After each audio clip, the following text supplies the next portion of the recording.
Sudah berapa hari kita lewati bersama ibu? Rasanya sudah bertahun-tahun lamanya. Tak dapat disangkal, ibu adalah orang yang pertama kali mencintai kita apa adanya.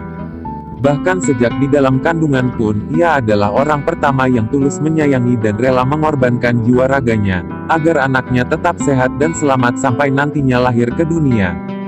Setelah anaknya lahir, kasih sayang ibu pun bertambah, dimulai dari erangan tangis ketika melihat kita keluar dari rahimnya.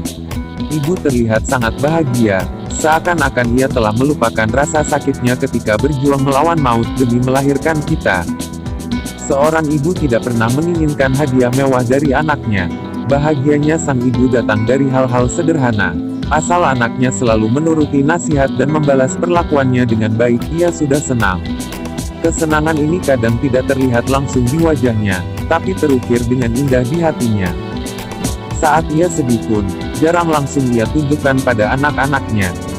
Seolah-olah ia selalu terlihat bahagia, padahal siapa yang tahu apa yang ia rasakan sebenarnya. Yang jelas, kebahagiaan anaknya adalah kebahagiaan dirinya juga. Tak perlu harus sekeras apapun ia lakukan agar anaknya bisa tersenyum. Tak peduli profesi, tingkat sosial atau usia, seorang ibu tetaplah ibu. Beberapa kompasioner memiliki kisah serta makna tersendiri mengenai sosok ibu, yang dapat menginspirasi orang-orang di luar sana. Kompasioner Tom Artandi mengisahkan tentang seorang ibu, yang ia temui ketika ia sedang makan nasi uduk di sebuah tenda warung makan. Ibu itu melintas di depan Tom dengan gerobak yang didorongnya.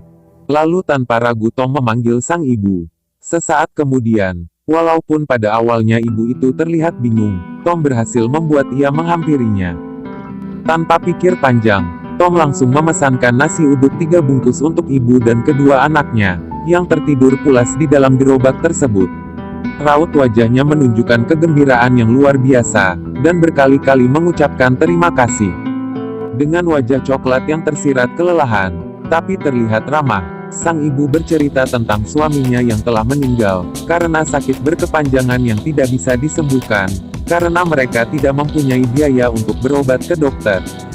Gerobak tua tersebut adalah harta satu-satunya peninggalan sang suami, yang berprofesi sebagai pemulung. Malangnya, kini sang ibu harus sendirian berjuang keras untuk menghidupi 2 anaknya, yang selalu dibawa kemanapun ia pergi. Setiap hari sang ibu berkeliling perumahan untuk mencari sisa-sisa barang, menyusuri jalan raya, sambil membawa dan menghibur 2 anaknya yang masih kecil. Dari wajahnya, terlihat sosok yang dengan sangat tegar menjalani kerasnya hidup. Lepas segala ambisi dan nafsu duniawi, jatuh tersungkur di hadapan ketulusan seorang hamba yang gitu tulus menjalani hidupnya. Dengan semua ujian hidup yang gitu berat, dia tetap tersenyum menghadapi kerasnya kehidupan. Tak ada iri dan dengki terhadap sekelilingnya yang hidup jauh lebih beruntung. Dan dengan ikhlas ia berkata, Tuhan Maha Adil, papar Tom. Kisah menginspirasi lain datang dari kompasioner Irwan Bajang. Irwan memiliki seorang langganan penjual sayur dekat rumahnya yang bernama Bu Yani. Bu Yani memiliki lebih dari 10.000 koleksi buku di rumahnya. Ia sering membeli sayur di tempat Bu Yani, sampai suatu saat ia jarang datang dan mendengarkan cerita Bu Yani lagi. Hingga beberapa lama kemudian, Irwan dan istrinya kembali mengunjungi dan membeli sayur ke Bu Yani. Tak diduga, ternyata Bu Yani sedang mengalami masalah pelik yang mengakibatkan beberapa hartanya, termasuk mobil pick-up yang biasanya dipakai untuk membeli ikan, telah dijual. Bu Yani pun, kini harus sendirian berbelanja ke pasar, sambil menggotong hampir 1 kuintal sayur, ditambah menggendong 2 anaknya yang masih kecil. Mendengar cerita itu, sambil melihat-lihat koleksi buku Bu Yani, Irwan pun ditawari untuk membelinya. Bu Yani bermaksud menjualnya dengan sangat murah, yakni 2.000 per judul buku. Dengan memikirkan anggaran yang dimilikinya, Irwan pun mempertimbangkannya hingga ia mendadak teringat ibunya sendiri, dan membayangkan sang ibu berada di posisi Bu Yani yang sedang berduka seperti ini. Irwan pun, pada akhirnya membantu mempublikasikan penjualan buku milik Bu Yani ini. Seorang ibu memang tidak mau melihat anaknya kesusahan.